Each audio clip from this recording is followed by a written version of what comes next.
Paris in the 1200s and 1300s was a city of medieval grandeur. A thriving metropolis of over 200,000 souls, it was the largest city in Europe and the intellectual heart of Christendom. This was an era of profound transformation.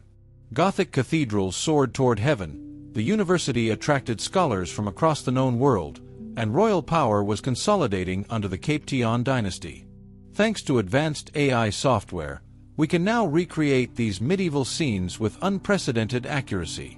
By analyzing actual 13th and 14th century manuscripts, illuminations, and architectural records, we're able to show how Paris likely looked. The soaring architecture, narrow streets, bustling markets, and atmosphere of the time, allowing us to step back over 700 years and experience the city as Parisians once did. This is an extraordinary bird's-eye view of the Isle de la Cité from the mid-13th century, the very heart of Paris. This island in the Seine was the birthplace of the city, home to both royal and ecclesiastical power. Dominating the eastern end is the magnificent Notre-Dame Cathedral, still under construction during this period. Work began in 1163 under Bishop Maurice de Sully, and by the 1200s, its soaring Gothic towers and revolutionary flying buttresses were transforming the Parisian skyline. To the west, you can see the royal palace, the Palais de la Cité, residence of King Louis IX, soon to be canonized as St. Louis. The Seine teems with boats and barges. This was Paris's lifeline, bringing wine from Burgundy, grain from the countryside, and stone for the endless construction projects. Notice the wooden bridges connecting the island to both banks, lined with houses, shops, and mills. This view captures Paris at the height of medieval prosperity, when it was the undisputed capital of Gothic architecture and scholastic learning.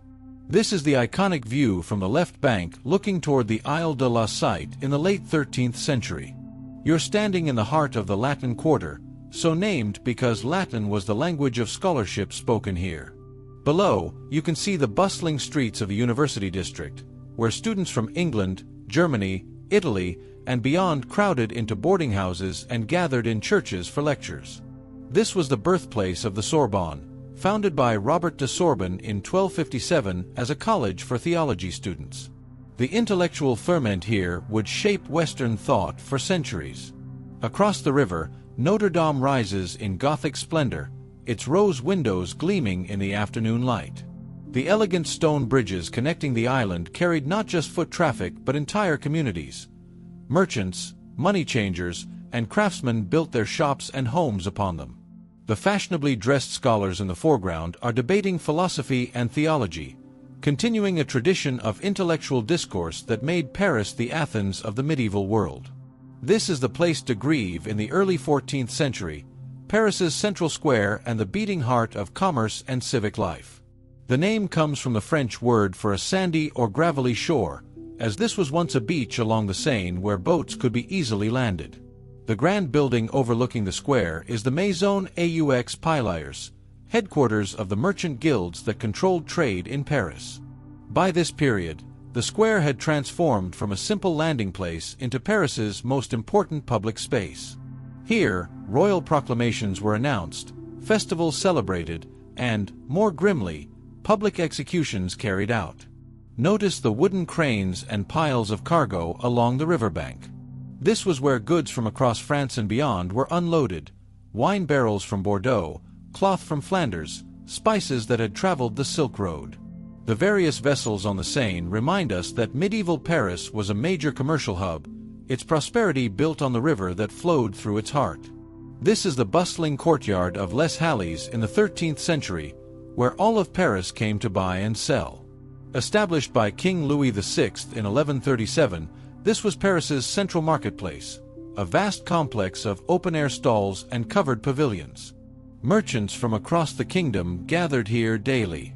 The call of vendors announcing their wares mixed with the bleating of sheep, the clucking of chickens, and the shouts of hagglers.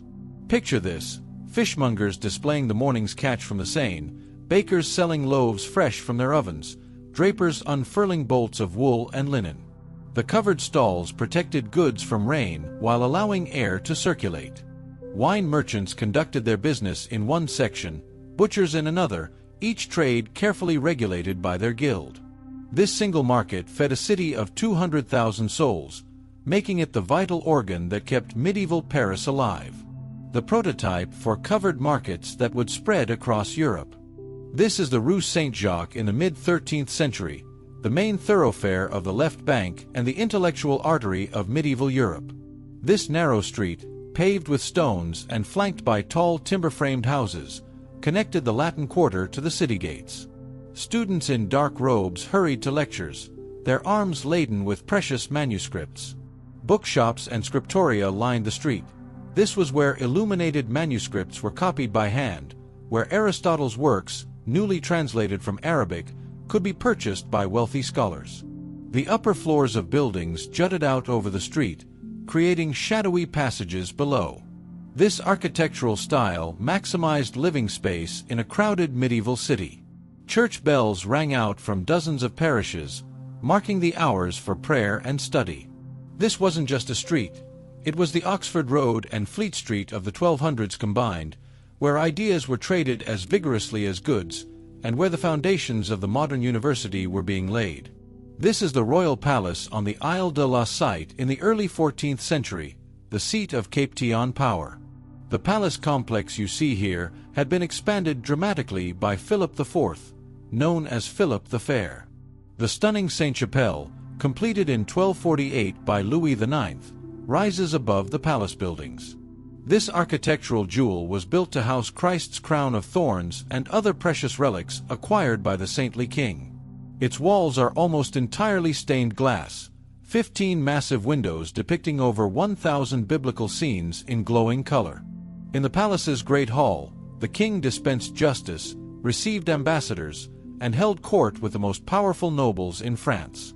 The Gothic architecture proclaimed the divine right of kings, every pointed arch and soaring vault directing eyes heavenward. Within these walls, decisions were made that shaped not just Paris but all of France, as royal authority steadily eroded the power of feudal lords.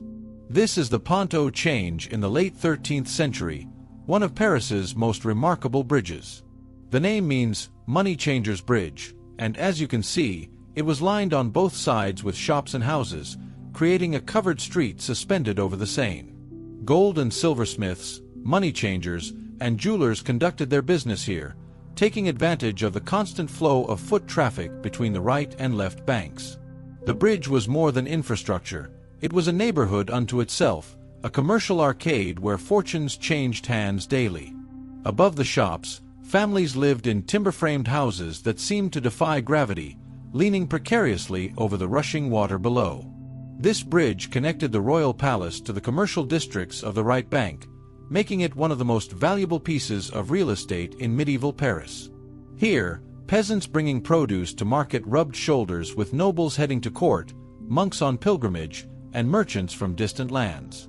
History has left us countless illuminated manuscripts, architectural drawings, and written accounts from medieval cities across Europe. Glimpses frozen in time, waiting to be brought back to life. So tell us in the comments, which medieval city would you like to see revived next? Your choice could be featured in our next video. Thanks for watching, and we'll see you in the past.